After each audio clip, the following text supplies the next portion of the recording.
I just talked to you guys in our morning meeting and I let you know that I was going to be reading Balloon Farm, Harvey Potter's Balloon Farm to you guys today. So let's go ahead and get started. Harvey Potter's Balloon Farm.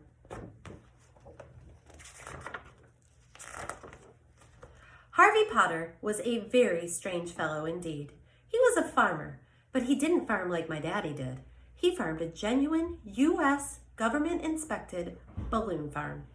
No one knew exactly how he did it. Some folks say it wasn't real, that it was magic. But I know what I saw, and those were real, actual balloons growing out of the plain old ground.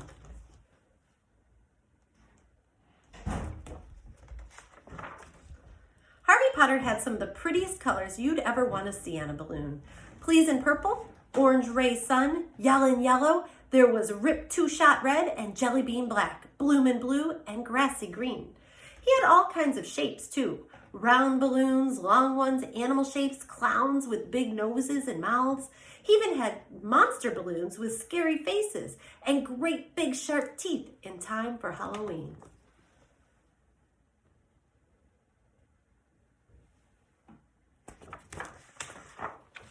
I tell you, Harvey Potter was a strange fellow, all right. To look at him, he was quite plain. Never wore nothing to draw attention to himself. His hair was kept close cropped to his head. Overalls with a shirt underneath were his uniform. There was nothing special about his face either.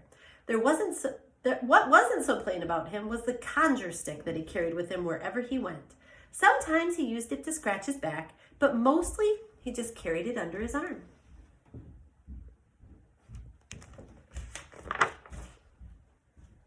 It was Weasel Mayfield who called the government on him, so the government came out to Harvey Potter's balloon farm bright and early one morning. Our whole town turned out for them, and though nobody said what they thought, we all held our breath hoping we could keep our balloons.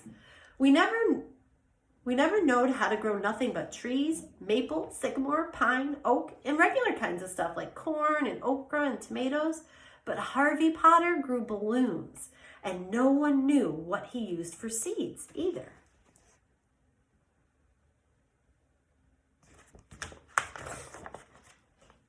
Anyway, the government men were standing around in white coats, white hats, and white gloves. They kept us far back so we could hardly see, but I climbed right up in the sycamore tree and saw everything. They pulled and they poked, and finally they pricked one of those plants with a pin. And what was supposed to happen did. The balloon popped. Even they couldn't argue with that.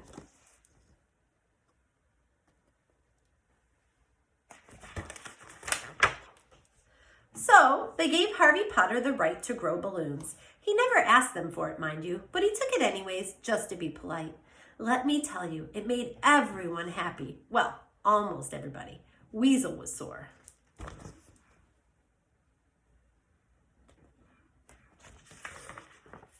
Now, I had quite an interest in Harvey Potter's balloon farm, and I decided I was going to get to know him.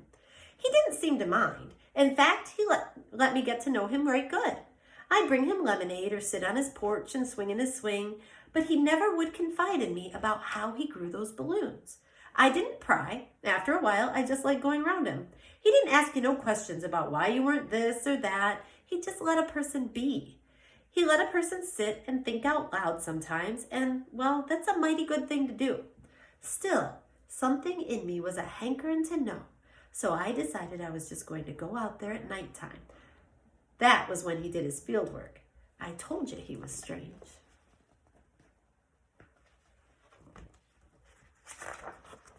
To this day, I am indebted to the sycamore tree and to that big old moon. It was as full as it was wide that night.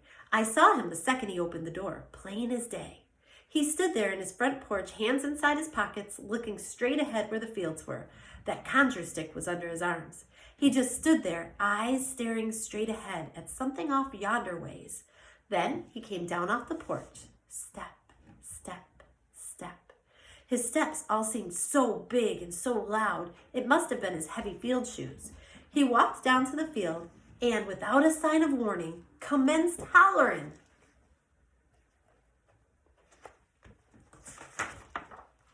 The next thing I knew, he started dancing and prancing with that stick held out in front of him.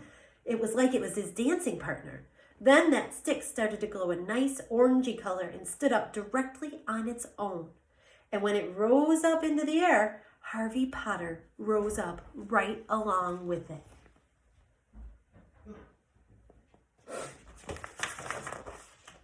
The two of them were making some mighty fine footwork 6 feet or so off the ground. They were a-floatin' and a-bobbin', why it appeared as if the two of them had turned into glowing balloons themselves. Altogether, it was a very strange sight, which got even stranger. Harvey Potter dropped back down to the earth, grabbed hold of that stick, and waved it around over his head. He whooped and he hollered and he yelled and he carried on so, I am not ashamed to say I was almighty scared.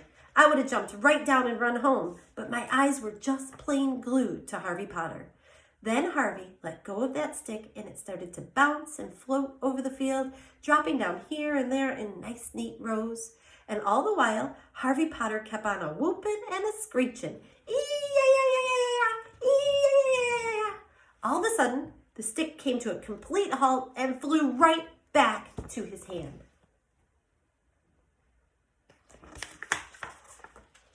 That's when Harvey Potter stopped screeching. He turned around and looked directly up at the sycamore tree. I thought for sure he saw me, but I guess not, because he turned back on around and went into his house. Didn't come out again.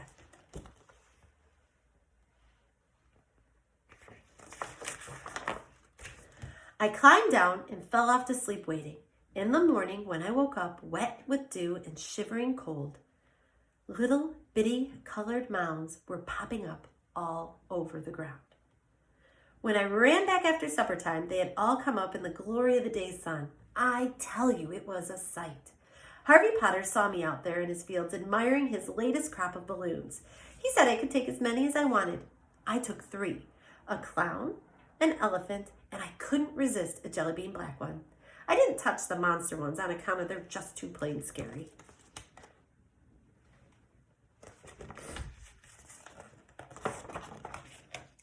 Oh, those were the times. Harvey Potter went right on growing the best, prettiest balloons this side of anywhere. And we never heard a word from the government men again either. As for Weasel Mayfield, he was so riled up over the fun we were having with our balloons, he packed up and moved off to parts unknown.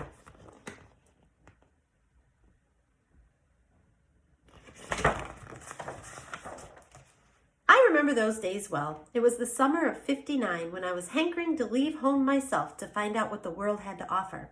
Harvey Potter grew me a balloon that was big enough to carry me off. That's how I landed in this place here. I never did go back home and never did want to. This place here was just right for me.